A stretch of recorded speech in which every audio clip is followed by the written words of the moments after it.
In my own copy of the Spark Journal, what I do for something like this is I take those 3 weekly goals that the Spark Journal wants me to identify, and that's where I make my notes. Okay, these are the ones that need the deep work. These are the ones that need some spot work. These are the ones that just need playing. That's where I put those. Welcome to the Practicing Harp Happiness podcast. I'm Anne Sullivan, a harpist on a mission to empower every harpist to experience more harp happiness. Over my decades-long harp journey, I've had lots of successes and more than a few failures, and I know firsthand what it's like to feel that playing the harp the way you want may not be possible for you. Now I play and teach all over the world, and I know what most harpists are never taught: the secrets to gaining the skills and confidence you need to play the harp with beauty, freedom, and joy. That's what the Practicing Harp Happiness podcast is all about, showing you simple steps to help you play the music you want the way you want. If you're an experienced harpist looking for that next level, or a harp newbie anxious to avoid the pitfalls, or a harpist who just wants more fulfillment and a little encouragement, you're in the right place, my friend. So let's get started. First, I want to let you in on something special. I think the most important thing you can do for your harp playing is to develop the habits that lead to success, whatever that looks like for you. All of us want to learn how to play the harp beautifully, how to play with confidence and enjoy making music. And if you really want to learn those things, videos are great, but live learning is essential. You need to be able to ask questions and get answers. You can't do that with just a video, which is what makes the My Harp Mastery community so special. My Harp Mastery membership is for those who really want an online experience that lets them learn at their own pace and learn what they want and be able to learn live from expert coaches every single week. Plus, you get to connect with other harpists in the community who have the same desires for their playing. This is not only a powerful learning platform, but it's also the most generous community of harpists anywhere on the planet. They're harpists with a positive outlook, a growth mindset, and a spirit of support for their fellow harpists on the journey with them. We're ready for you. Join us. Just go to harpmastery.com/join-now. That's harpmastery.com/join-now. Welcome to the show. Over the years, I have had questions about my practice, how much practice I do, what I do in my practice, and so on. There's also been the occasional request to sit in and listen to my practice. I've always thought that my own practice routines and what I do on any given day in my practice wouldn't be useful to share with most harpists. The reason being that the demands on my time and on my playing are vastly different from what the majority of harpists experience. And I've never believed that anyone could really benefit from watching me practice or listening to me practice.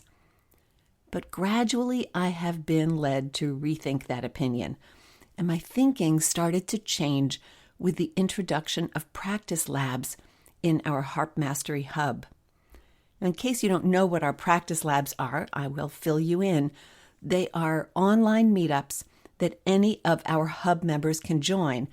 And all that happens is we practice in the same virtual space for an hour and a half. Our cameras are either on or off, and our microphones are off, so that although we can see everyone else on the call, we can't hear them. We're all just practicing together. It's a little like a practice study hall, where we're all doing our own work, but together. We hold these practice labs twice a week on Tuesday mornings and Thursday afternoons. The point of the practice lab is that it creates a scheduled practice time with a little nudge of accountability. No one takes attendance. You show up when you want to, if you want to, and stay for as much of the time as you like. Sometimes we have a good number of people, other days just a few. I don't make all of the practice labs myself, although I show up most days. And it was on the practice labs when I began to notice that some people wanted to show up just to watch me practice for a little bit. It didn't make sense to me at first, but now I have a different perspective, and that's why today I want to share this behind-the-scenes look at my practice. If this sounds like a "why would I care about this" topic to you, I get it. But if you have any curiosity about what I practice, when I practice, how I practice, and most importantly, why I practice, then you will want to keep listening. Before we get going, though, I want to let you know that registration for our annual getaway retreat in Florida in February is open right now. The dates this coming year will be February 27th, that's 2026, to March 3rd, 2026. And this is our annual offering where we just give harpists a chance to get away, to spend time with other harpists, to just relax. That's always part of it. But we've got workshops, we've got ensembles, we've got one-on-one coachings, all the things that will help you connect to your harp playing. And that time right there at the end of winter, the very beginning of spring, is a great time to do it. It's a good renewal time, isn't it? And of course, in Florida, that's just a terrific weather time usually. And it's also strawberry season, my favorite. But we have a house where we all are. We've got 10, I believe that's the number, 10 ensuite rooms. So you have your own room with your own bathroom, and we are able to do everything together. The house has a swimming pool, so we've got all that kind of stuff. And we've made a couple really nice changes for this year. One is that if you can't bring your harp, we will have harps there for you. You'll be able to share a harp with one other retreater, and don't worry about, not being able to get to the harp and use it. We'll be dividing into groups so that you can have the harp when you need it. You'll have plenty of harp time, I promise you. So that's our retreat. As I said, we have 10 rooms, so it's a small group. And I will be there, of course, teaching. Our theme this year is purpose, progress, and passion. So I know that sounds perhaps a little high-powered for a retreat, but really these are why we play. And that's what the retreat is all about, reconnecting to why we play and, of course, how we do it better. So the special early bird pricing is available for the next couple of weeks only, and then the price will go up to full price, but we have openings, and I would love to see you there. So that's February 27th to March 3rd, 2026 in Kissimmee, Florida. That's the Orlando area. And I certainly hope that you plan to join us. You will find the link either in today's show notes, or you can go to harpmastery.com and look under upcoming events, and you'll see the retreats page. Okay, well, let's get back to my practice. Now, in case you haven't heard me mention this before, I was not naturally a dedicated practicer. I was not one of those young people who was really good about putting in their practice time. I fought it from the time I was 4 years old until I was well into my college years. It took me that long to figure out exactly what the point of practice was and how I could use it instead of treating it like a chore or drudgery, something that I had to get to. Now, I realize that if you're listening to this, that's probably not you. You're probably one of the dedicated ones, or certainly one of the converts, as I am, to the power of practice, and particularly the power of consistent practice. That idea that practicing every day or almost every day is going to give you the progress that you want, because we all know practice is the key to progress. Without practice, there isn't any progress. And regular practice is what makes that progress happen. Okay, so it took me a long time to learn that lesson, and I hope it certainly didn't take you a long time to learn that lesson. But because of that, because I know that that's what I want, that progress and that consistent practice, I've had to be very strict with myself about fitting it into my schedule. As you can imagine, my schedule is pretty busy. I'm sure yours is too. And I absolutely live by my Google Calendar. I love my Google Calendar as opposed to a written calendar. because it's on my phone, it's on my computer, it's always available in front of me. I used to keep a written diary, a journal kind of thing, and a date book. And I have one of those now too, but I use that mostly for my daily planning and my daily notes. My schedule, my calendar is all on my Google Calendar. And one of the beautiful things, at least for me, about that calendar is that I can schedule blocks of time. And those blocks of time are movable and they're color-coded. So my calendar has special blocks that are green for me. And those are my practice times and a couple other key things that I want to remember to include in my daily work or in the work that I do over a week, things that aren't necessarily time bound. I mean, all my appointments are in there, the lessons that I teach, the commitments that I have, but my commitments to myself are on that green calendar, and my practice is one of those. And there is a block of practice time every day on my calendar. Those are the times that I intend to practice. They're not always the times that I do practice, and this is another feature that I love about my Google Calendar. If I'm scheduling something and maybe I'm working with a student and we have to schedule a lesson and we need to do some juggling of times to get that in, and the lesson would fall on a practice block for me, I can take that practice block and I can actually just move it, drag it up or down so that my practice starts earlier, starts later.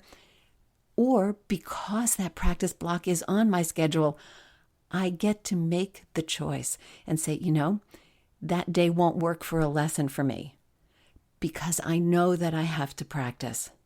So it allows me that, like a guardrail, right? I can see the practice block and say, oh, nope, can't put anything else in there because there's no other time for me to practice. That, for me, is a lifesaver. If I don't have those blocks in, and for a long time I didn't, my practice would be the last thing that would fit in my day, if it fit at all, because you know what it's like, right? A day fills up.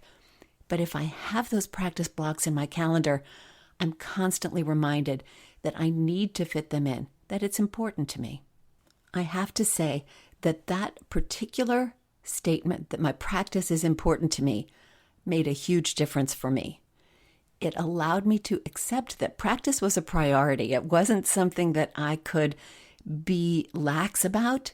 It was something I needed to be really dedicated about, despite the fact that I have so many other things to do and so many other responsibilities. Making that practice time a permanent fixture in my calendar has enabled me to keep going with my practice and my playing, and to keep that fresh even when my schedule gets completely overloaded. Unfortunately, that doesn't mean that I have enough practice time. It doesn't mean that I have the practice time that I would like if I had to do nothing else.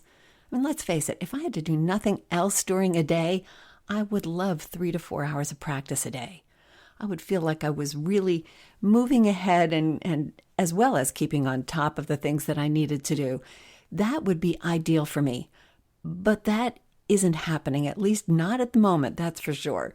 So that's why I did a lot of practicing in college and in those years right after college, because that was the perfect time to do it. So if you're listening to this podcast and that's the time of life you're in, do your practice now, because it's going to be the foundation for everything that you do later. All right. So what do? I don't have enough practice time. And here's what I had to practice last week. So in the next few weeks, that would be actually sort of the month of November, I am preparing for 3 different chamber music programs, 2 solo performances, an orchestra performance, and plus I'm learning a brand new composition. So there are a lot of pieces that I have on my plate, a lot of pieces that I have on my music stand, and there's a lot that I need to do. And it does not fit in to my usual practice time. I usually get in an hour and a half of practice a day, but you can imagine that's not enough to get to everything every day. So for me to be sure that I'm moving ahead, that I'm meeting all these responsibilities, I need to set in place a system for rotation. So after having made my practice a priority, the rotation is the next most powerful piece of my practice. The basis for that rotation isn't getting to every piece in order or even going through all the pieces all the time. What it is about deciding which pieces need a lot of work, which pieces need a little work, and which pieces really don't need any work, they just need to be played. And when you can organize your music that way, or at least this works for me, when I can organize my music that way, then my practice looks manageable because I don't have 20 pieces that I have to fit into an hour and a half.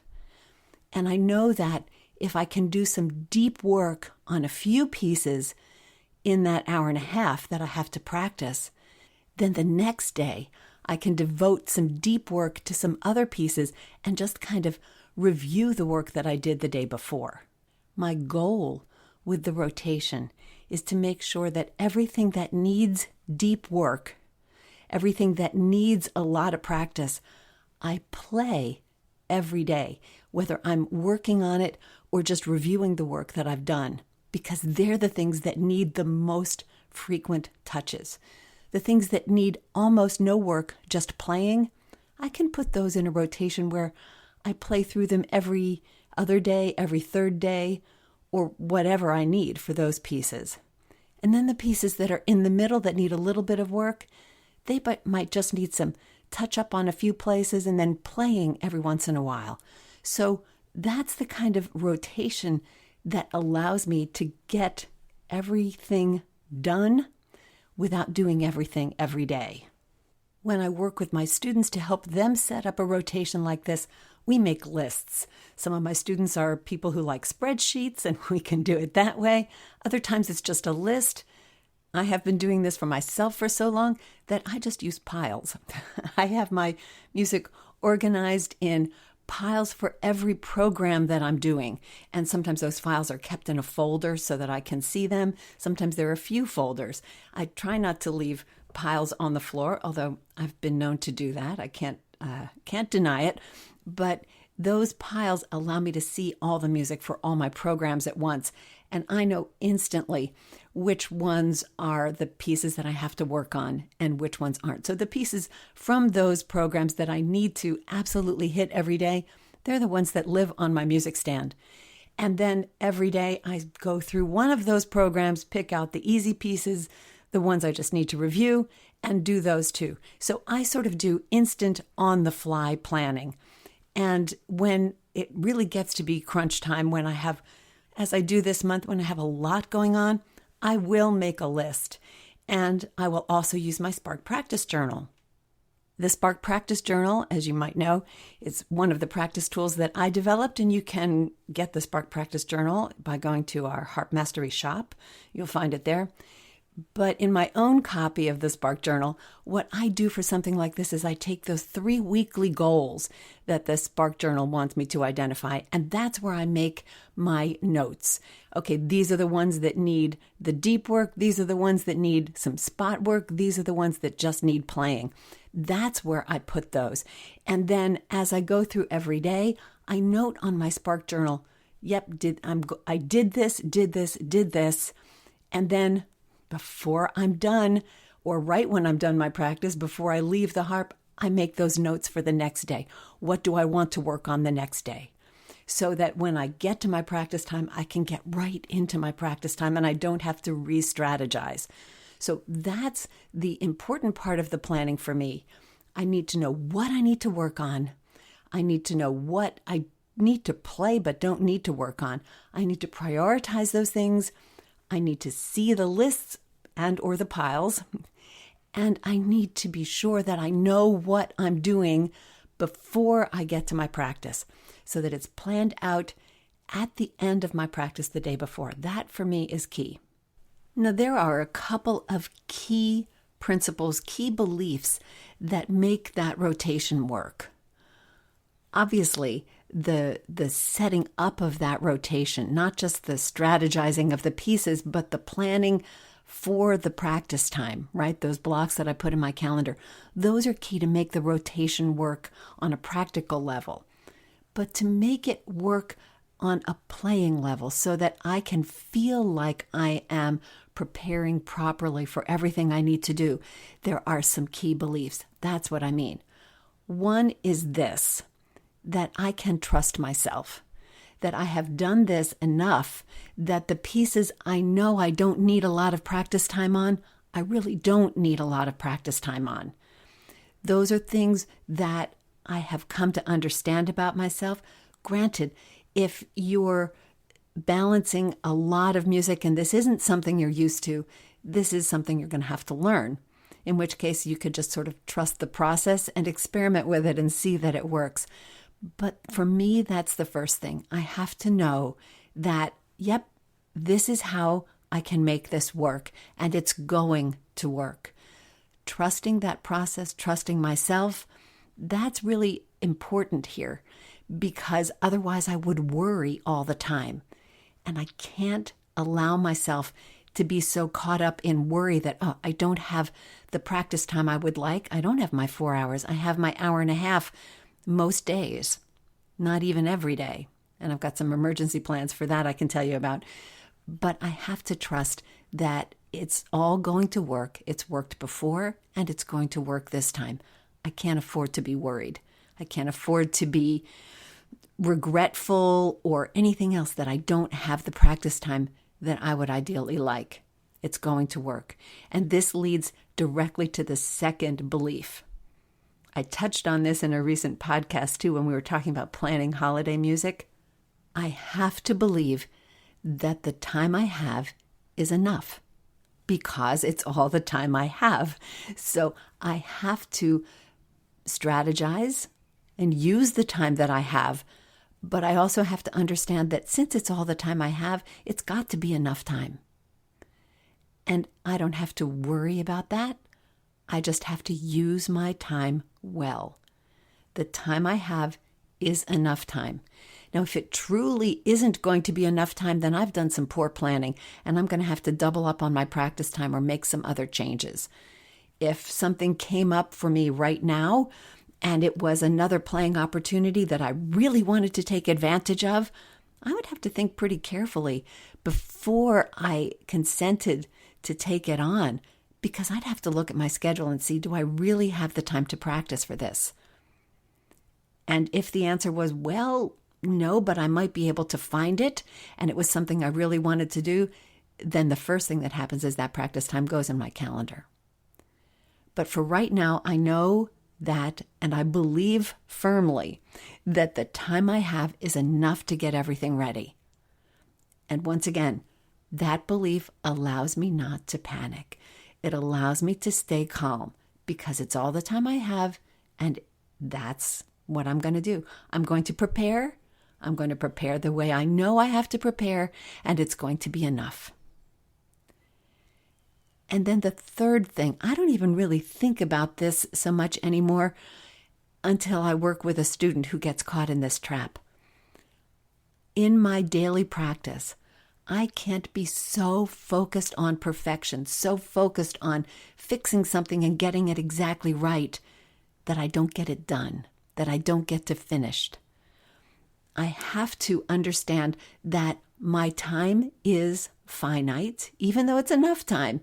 It's all the time I have, and it needs to be parceled out carefully over everything that I need to do. I can't be so intent on getting one thing exactly right that I don't get to everything else.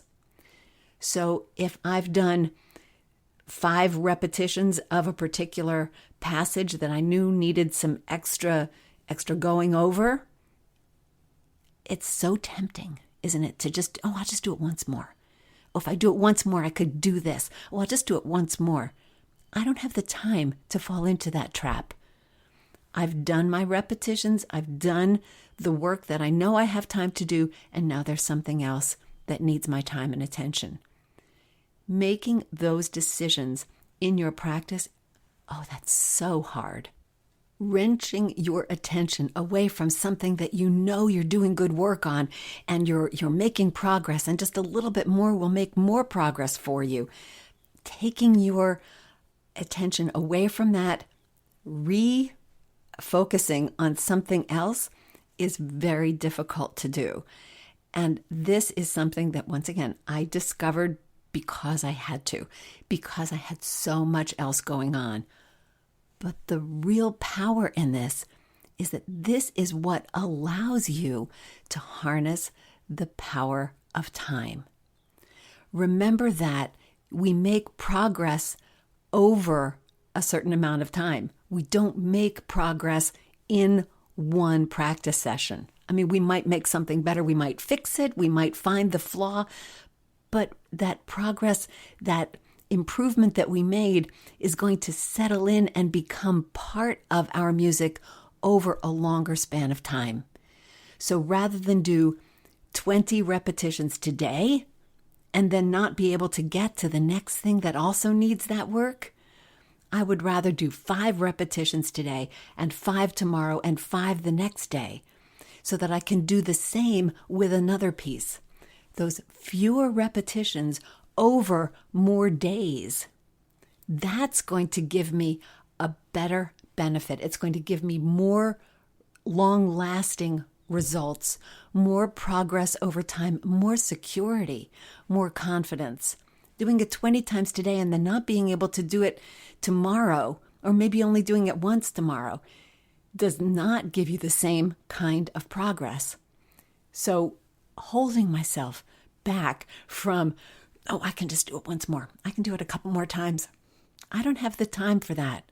I know that over days, those 5 repetitions will pay off for me, whereas the 20 repetitions today might not. You can see I've got a lot to do, not a lot of time to do it in. I have to make those choices. You might not be quite so strapped with your practice time. You might have a little bit more leeway, but I would encourage you to use that same idea, because that's where our progress comes from. It comes over days. It doesn't come all on one day and then we parcel it out. This is the ultimate practice lesson, isn't it? The power of consistency. Those consistent touches, those daily practice sessions, that's where we make progress. That's where the growth comes. And for me in my practice, particularly right now when I've got a lot on my plate, I know that that's what I need to do.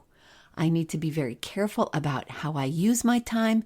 I need to parcel it out. I need to divide it so that everything gets the appropriate amount of the appropriate number of days of touching, right? So that it's not all on one day and then not at all the rest of the week, but it's those little touches over time, like compound interest. That's what pays off. It's our consistency that is going to give us the results we want. I have learned that sometimes the hard way over the years I've been playing. You can't cram practice. And so those small touches are the ones that make the difference for me. So this week, that's exactly what I was doing, saying, okay, I need to do these sections of these pieces every single day. I need to look at these pieces every other day because they're only being reviewed. And actually, there are a few pieces that is like, okay, if I look at these once a week, that's going to be enough. They're not coming up till later in the month, and I don't need to do it. On the other hand, these are coming up this weekend, so now I know that I need to do this and this and this every single day so that they have the polish and the front of mind kind of attitude that they need, right? They need, this is their moment. They need all the extra that I can give them without sacrificing the time for the other pieces. Gosh, I hope that makes sense to you. And that's why writing it out can be very helpful. Over the years, I've got my shorthand. I described that to you, right? I've got my piles, I've got my quick lists, and I can do this very quickly. But if this is a system you're not used to, this is where you need to start. Write it down on a list. Every days, every other days, every third day. Look for spots. Look for whole pieces that just need playing through, and use those, and just avoid the trap of, oh, I'll just do it once more. Oh, I don't have to get to that today. Maybe you don't really have to get to that today, but make sure that that's a decision that you'll be happy that you made when you come back to your practice tomorrow. But what about those days when everything goes wrong? I certainly have days like that. I know we all do. Those days when, I've got my plan for the day and it's all terrific, and then something happens and the plans fall apart. You've got to change things. And for our topic today, that practice time disappears. You know, those things where all of a sudden somebody needs you, or somebody gets sick, or something happens and your car breaks down. Something happens and your whole day just is out of control. So for days like that, it's important to have an emergency plan. I have a standard emergency plan that I use for days when my practice time disappears, and that is I will play the conditioning exercises, the Salzedo conditioning exercises. First of all, I feel very virtuous because I'm doing exercises, and so, I give myself that little pat on the back. Oh, I'm doing exercises. But I know that those particular exercises, which I do very often, those exercises really keep my fingers in shape. And that's what I want. I don't want to have to come back after a day when I didn't get to practice and feel like my fingers are a little sluggish. So those conditioning exercises really help my fingers stay in shape and ready to go. It also keeps me from feeling like, I didn't get to do anything yesterday. There's that little bit of guilt. Maybe that's too strong a word, but I don't like days when I don't practice. And this keeps that feeling at bay. If the conditioning exercises aren't your thing, you might have a favorite warm-up that you do, a favorite piece that you play. Maybe you have a favorite set of exercises. That's the kind of thing that I would suggest for you if you want to do something like that too. So that's my standard emergency plan. But on a month like this, when I have a lot of music I'm preparing, my emergency plan is probably less conditioning exercises and more spots in the pieces that I'm playing that are technically challenging, that I don't want to let go for a day.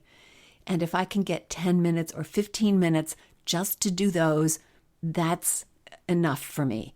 And once again, that keeps me feeling like I'm being consistent. I'm working on those things that are going to make me successful with my music at the end of whatever time frame I've got. And it keeps me doing those daily touches on the things that are really important for me. So the emergency plan, I think, is important. And once again, have that emergency plan in place for yourself, whether it's these are the exercises that I do on a day when I don't practice, or this is the piece that I'm working on that I don't want to lose track of right now. So I'm going to find 15 minutes, even if it's the 15 minutes before I do the dishes after dinner or before I go to bed or something. I'm going to find those 15 minutes and I'm going to just do that. That's all that I need to do. I did have one of those days this week, and I was able to just do the 8 measures or so that are really, really challenging. And one of the pieces I'm working on, it's the Chanson Fantasy for violin and harp, and there's just a little bit right there in the middle that's really hard. And that's been my technical exercise for a while now, and that was what I was able to do, thinking, okay, all right, at least I got that in. Didn't get to anything else, but I got that in. And so there's my emergency plan and how it played out this week. The final thing I want to share with you about my practice is something I discovered after I'd been through a period where I was doing a lot of other stuff, but not a lot of practicing. And I discovered that I wasn't feeling good about that. And it occurred to me, why? And that is, I think of myself as a harpist. I play the harp. It's what I do. And if I'm not playing the harp, then there's a disconnect for me. If I'm not practicing, I'm not doing what harpists do. Harpists practice, right? A practice, it's not like, practice for me isn't just about getting something right. It's about the habit. It's about having a practice of playing the harp, not just trying to get something right. It's part of being a harpist. It is what I do. And so when I practice, I feel like I'm living in alignment, and that my practice is part of being a harpist. It's not just getting something correct and making it better and improving my skills. It's what I do. Kind of like I eat, kind of like I sleep.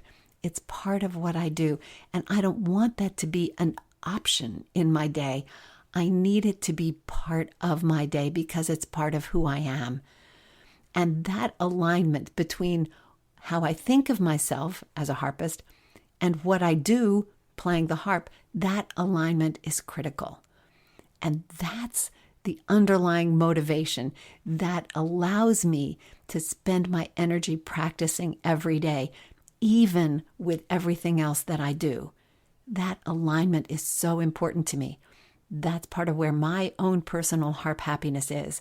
And I wanted to share that with you today in case you're feeling a little bit of that disconnect too. You can make practice part of your day. It doesn't have to be an hour and a half. It doesn't have to be every day, but it has to be enough that it feels right to you. So consider that, please. That's part of my harp happiness, obviously, and I think it can be part of yours too. If you want to play the harp, then by gum, you should play the harp. So let's find some practice time. Put it in your calendar. So let me just review what's important for me. I make practice a priority. I set up a rotation so that I can be sure that I get to everything that I want to get to. I believe that the time I have is enough time so that I don't worry and fret and add extra pressure to myself. I remember not to be so focused on getting something right that I don't get something done. I have emergency plans for those days when I need to do just a little mini practice and not my full practice. And I rely on the power of consistency, knowing that those daily efforts that I make are going to pay off over time. That's what my practice is all about. That's how I do my practice. And I hope that helps you, inspires you a little bit, maybe makes your thinking about your practice a little clearer, makes it easier for you to practice, and leads you further along that harp happiness path, because that's what we do. We're exploring harp happiness a little bit on next week's podcast as well. I'll be talking about some stress-relieving practices, how you can get relaxed, how you can play relaxed, how you can stay relaxed while you're playing. And, of course, we have lots of reasons this time of year to want to remind ourselves how to relax. So we'll be talking stress-relieving practice on the podcast next week. And, of course, if you're looking for more stress relief, do consider coming to our getaway retreat in Florida in February. The early bird pricing will last for a couple more weeks, and I hope you can take advantage of that and get in. We'd love to have you. I'd love the chance to work with you there. So that's coming up. In the meantime, until I talk to you again next week, remember that every day is a day you can add more harp happiness to the universe, to your world, and to your spirit, and all you have to do is play. Thanks so much for listening, and I'll see you next time.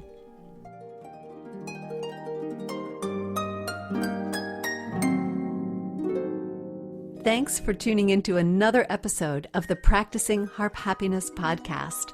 I release a new episode every Monday morning so you can hit your practice week running. Until then, remember to practice your harp happiness every day. See you next time.